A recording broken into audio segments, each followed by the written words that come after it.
I actually want to live this life that I've created that's a total sham and a lie. You're like the Ernest Hemingway of bullshit. That's how it is with us. Yeah, well.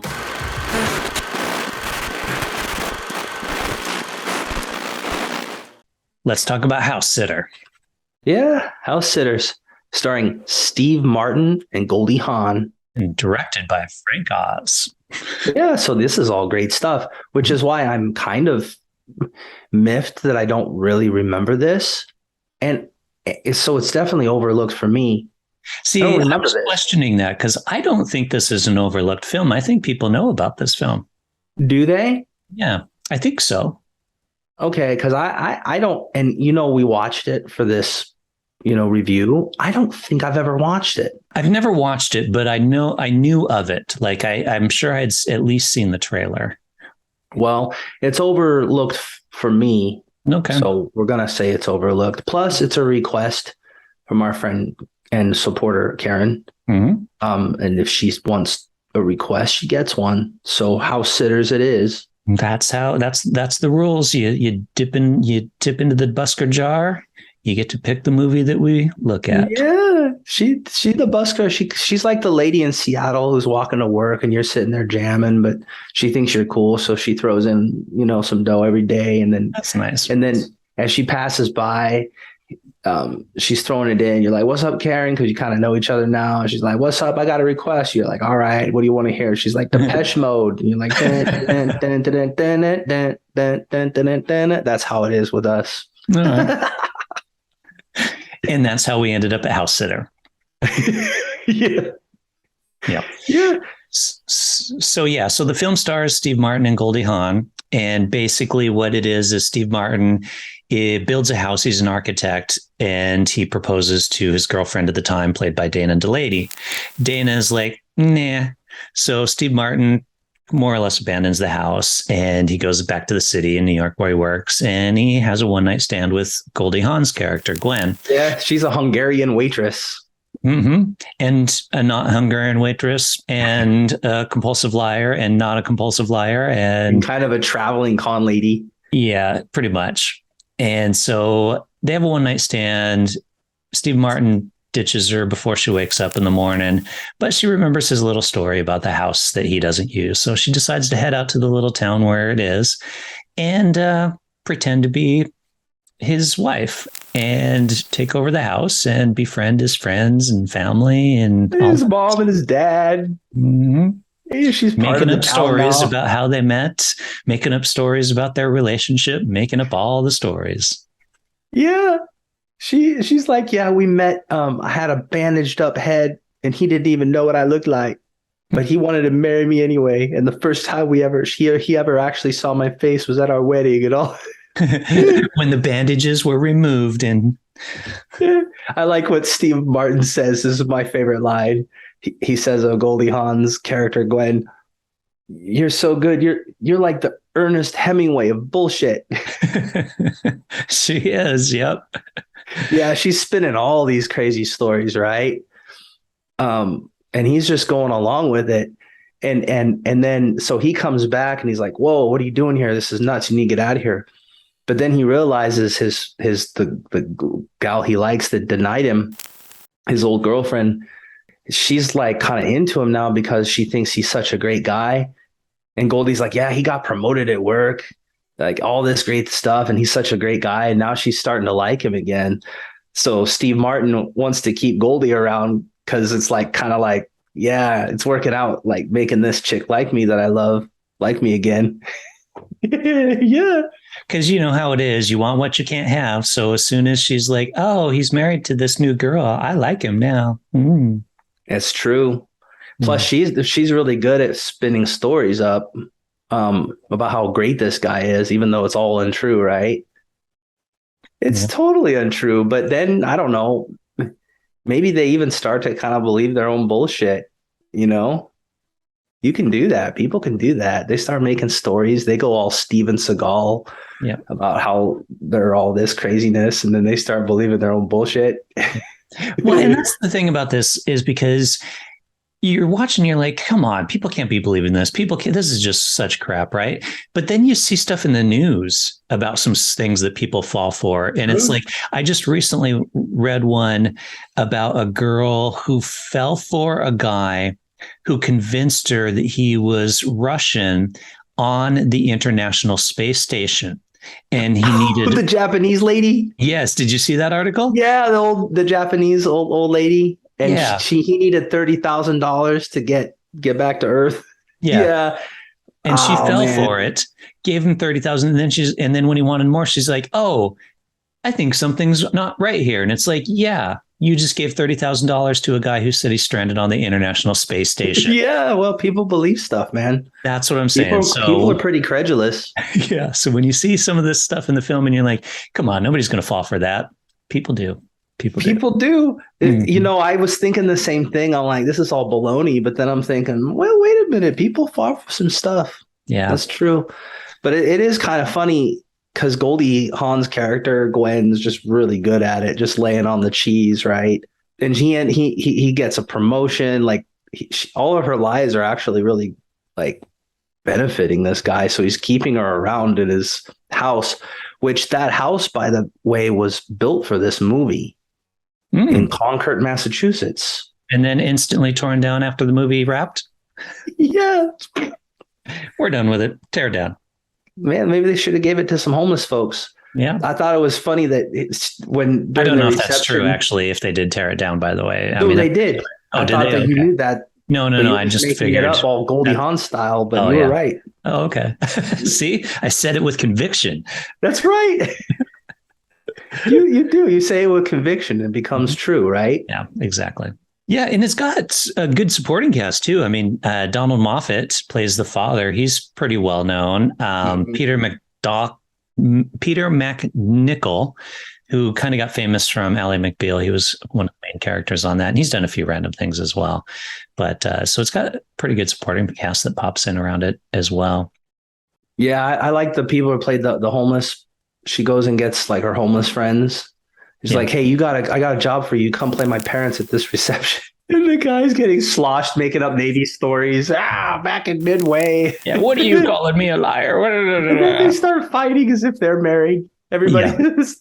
They totally get into it and they start acting like they're her parents, like full on. Because I expected in that scene for them to do something that basically gave everything away, but they didn't. They were just like, we're also going to commit to pretending we're her parents. And this is our relationship. And I fought in World War II. And this and that. Yeah.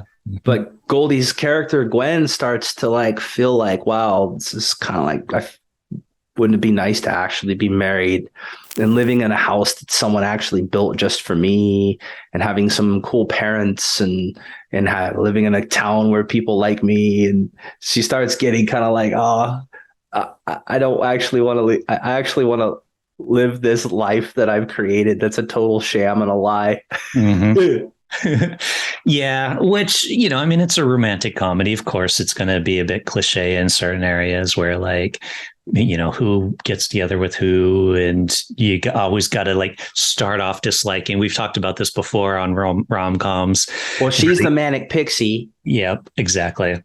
Yeah, and they kind of, they're attracted to each other, obviously, because they get a little one night stand action, but they actually don't know each other. And then stuff happens where they don't really, they conflict a lot. Right. Mm-hmm. And then they got to learn to like each other. It's a rom-com. It's a total rom-com, like through and through. There's no doubt about it. But it's, Steve Martin and Goldie Hawn rom-com. Yeah. And I was thinking a little bit about it. Like, I don't know, maybe a lot of people are actually kind of living bullshit lies. A lot of people in my neighborhood are. I don't know. They put on a really good show about how successful they are and they have their house but you can tell they're kind of full of shit, right? So I don't know. I think Steve and Goldie probably aren't much more full of shit than a lot of people I know in my neighborhood. but let's say, like, imagine like years down the road, like if they did a sequel to this, right? And let's say they got together, married, but I don't want to give away the ending, but let's say hypothetically they got together and stay together, right? And how are they going to unwind all these bullshit stories that they told? Like, Mm. are they eventually going to fess up to the parents and stuff and be like, okay, actually, this is what happened. Okay, actually, those people aren't my parents. Okay, this is actually, yeah, that kind of That's stuff. true. It doesn't Oh, go we're into that actually because not it's a married. rom-com and Yeah. there's no consequences because, spoiler alert, they get together at the end because they figure out that, I mean, I can It's a spoil rom that because com. it's a You know what's rom-com. You going to know happen. that's going to happen. Yeah. But then that's the thing about rom-coms is there's no consequences, right? It's like, well, they give it together, live happily ever after. Yeah. Well, real life, they have to actually go like, oh, okay, we just basically lied to everybody we know. So we got to either keep and maintain that lie, which Goldie might be good at, but it's a lot of work, or we have to unravel this somehow. And then daily life hits and Yeah. they live Suddenly you realize day. you're, yeah, living this life with this person that you're clearly not compatible with. Yeah. And she's off, maybe she can't help herself. She's off conning and doing all this craziness. You thought she'd change, but you can't change people. You Mm-mm. can't just be like, well, I'll get with you and somehow I'll change you. That doesn't happen. Nope. Yep. Yep. Real Exactly. life kids, remember? Real life. Yeah. This movie is not Remember who real. you're talking to here. Did you notice? I don't know if you've seen Only Murders in the Building, the Steve Martin series that's on Disney Plus, or whatever it's on. He looks exactly the same. Oh yeah, he's an That android. guy, yeah, he never For ages. ages. Yeah. It's I mean, he so looked kind of weird. older for his age back in Yeah, the because he had the day. white But then, hair. yeah, Yeah, but then he never aged. So now he he's looks never aged young for his since. age. Hmm. Yeah, Did he you looks know exactly the same. Steve Martin's also like a world class banjo player? Yeah. Funny enough, I was listening to some bluegrass music today. I threw it up on Spotify when I was working. Just And because of this movie, or no, just because because? I wanted to listen to some bluegrass. And Oh, and so it was just rotating randomly through songs. And then I was listening to a song and it had a female singer and somebody playing the banjo. And I looked and it was Steve Martin and I can't even remember who the singer was. So I was yeah. actually listening to Steve Martin playing the banjo today. Wow, that's Completely awesome. Yeah, no, he's unrelated. like world class. He's like one of the best banjo players in the world. Yeah, it was really Yeah. good. It was so great. I was like, wow, this is good. And then I look and Yeah, I'm you like, just holy want to crap, get that's like, Steve yeah, Martin. Yeah, you just want to get some moonshine and like kick it with Steve Martin, right? absolutely. Nice banjo. Mm-hmm. Yeah, he's Yeah. great. But this is the first of two movies they starred in together. Have you ever heard of the Out of Towners? It's the Yeah, I've second heard. one they did. Yeah, and Stephen Goldie did a movie about that after this one, which I don't think I've seen either. I haven't seen that one either. Yeah. Mm-mm. Haven't seen any of these Stephen Goldie films. Yeah, which is strange for me because I actually like Steve and I like Goldie. Yeah, I like them both And as I've well. seen a lot of their movies. Yeah. Oh, I I like all just these people. haven't Like seen the David ones. Delaney's great as well. The problem is this is a rom com. So as Oh, soon as I that's see probably why rom we didn't com, see it. it's Yeah, just like, eh. we kind of skip those by Yeah. default, right? Do I need to impress some girl by watching this? No. So No, I'll watch yeah. something else. Yeah. There's some 1970s cheesy horror B film on. I'd rather watch that. Yeah, but I'm actually happy that Karen suggested this because um I think it's a good movie. I give it a thumbs up actually. Because it's fun. I mean, I'm not gonna, put it on my mantle of favorite movies by any means, but I think it's just a lot of fun. I think Goldie Hawn is funny and she's hot too. I've always thought Goldie Hawn is hot and she's funny and she's got these crazy get up these crazy stories and is playing this funny con woman. She's kind of funny. I think she probably steals the show in this movie. She kind of makes the movie happen. So I'm a Goldie Hawn fan, and I'll give it my thumbs up. Yeah, I'll give it a thumbs up as well. I mean, again, I'm not a huge rom com person, but with this cast and the film that they made, I think it's a good film for what it is. Same boat. Certainly not gonna throw it in the rotation, of gotta watch this again. But it's got some good jokes in there.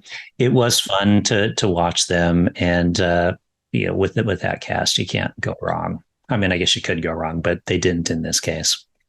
Yeah. So even though it's not overlooked?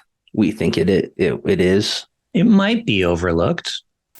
Might be. I've heard of it, but I've never seen it. And to me, it's overlooked. If I've never seen it, to me, it's overlooked, I guess. But I don't know. Maybe That's people the rule will let of us our know. show. If we don't know it, it's overlooked. Because we're the experts. Exactly. We know. We got a website. That's right. We got a website and a YouTube channel. Come on. We got a podcast too. Exactly. We got the trifecta. If we don't know something, it's totally overlooked. Hell yeah. Totally true. That's the thing. It's a light film. Like if you want to sit down and watch something light that's not too serious, and I didn't for a rom-com. I didn't unenjoy it, which is rare. Exactly. Most rom-coms, I'll be like, most rom-coms, I'm like, oh God, why am I watching it? I'm being tortured right now. Yeah, this was not one of those. I'm not even getting laid and I'm watching this. Be like, damn it, you better put out tonight or I'm out. I'm walking out the door. This one I can watch without the expectation of getting nookie later. So yeah, it was funny. Okay, like thumbs up. Yeah, it's funny because when we watched this, I told my wife because a lot of the films we watched for this show and other stuff, it's kind of like she's like, oh fuck, like what shitty ass 80s movie are you going to make me watch now? And I'm like, no, you're actually going to like this. Like, yeah. Well, did you get some nookie? I don't remember if I did or not. I don't know. This was a couple days ago. You forget that kind of stuff after a while. We do it so often, man. We're like newlyweds. It's like pounding it all night long, every night. Yeah. Well. Yep. I'm gonna go have sex as soon as we're done recording. No, great. I'll just be here in Issaquah designing our website. How about that? So when you're getting it on, think about like me writing a blog about ground beef. Jamie, I can assure you I will not be thinking that. Oh, okay, fine. Yeah. Oh, we were friends.